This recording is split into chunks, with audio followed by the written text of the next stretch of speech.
Sa ating latest satellite images, makikita natin na yung trough, makikita niyo po itong mga kaulapan na to, ay bahagi ng trough o extension ng isang low pressure area na nasa labas ng Philippine Area of Responsibility. Ito ay nasa may bandang silangan ng Japan at bahagi din ng isang frontal system.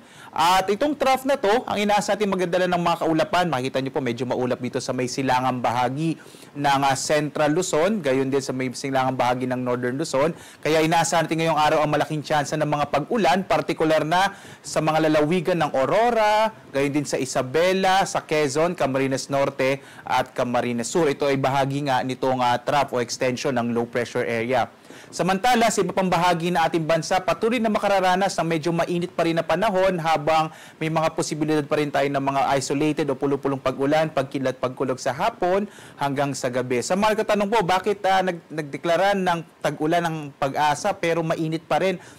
Lalo na bandang tanghali. Sa ngayon kasi may tinatawag tayo na monsoon break o kung saan itong southwest monsoon o hanging habagat ay hindi ho ganun kalakas kaya hindi masyado nagdadala ng mga pag-ulan. Pero inaasahan natin posible po bandang weekend ay magkakaroon tayo ng lalakas na habagat, kaya posibleng magkaroon ng malaking tsansa ng mga pag-ulan magsisimula sa may bahagi ng Palawan, gayon din itong area ng Western Visayas at gayon din sa may kanlurang bahagi ng Luzon, partikular na itong area ng Ilocos Region, kasama din yung Bataan, Zambales, Metro Manila at ilang bahagi ng Calabarzon at Mimaropa. So possible yan bandang weekend, in-expect natin na posibleng lumakas yung habagat. At again, si pambabahagi na ating bansa, mga isolated rain showers and thunderstorms ang mararanasan sa hapon hanggang sa gabi, pwede rin bandang madaling araw. At sa ngayon nga, wala pa tayong minomonitor na bagyo or low pressure area na maaaring maging bagyo sa loob at labas ng Philippine Area of Responsibility. So posible hanggang sa pagtatapos ng linggong ito, medyo maliit yung tsansang magkaroon tayo ng bagyo. Pero magbibigay pa rin tayo ng update kapag nagkaroon ng mga pagbabago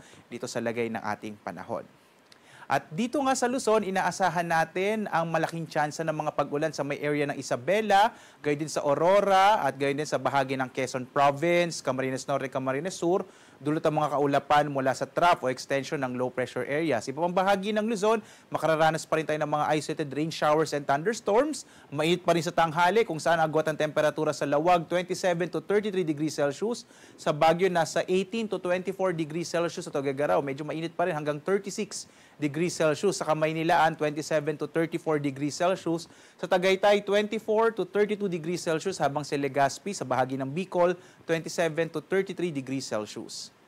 Dumako tayo sa Palawan, Visayas at Mindanao. Itong Palawan at Visayas, makararanas din ng mga isolated o pulupulong pag-ulan, pagkidlat, pagkulog.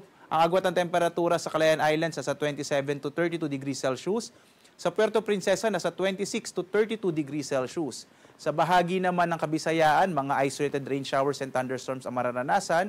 28 to 33 degrees Celsius sa Iloilo. Sa Cebu naman, 28 to 32 degrees Celsius. Habang sa Tacloban, 27 to 32 degrees Celsius. At doon nga sa may bahagi ng Negros kung saan sumabog yung bulkang Canlaon, inaasahan din natin yung mga isolated o pulupulong pag-ulan, pagkidat, pagkulog. So medyo mainit pa rin yung tanghali sa bahagi ng Kabisayaan.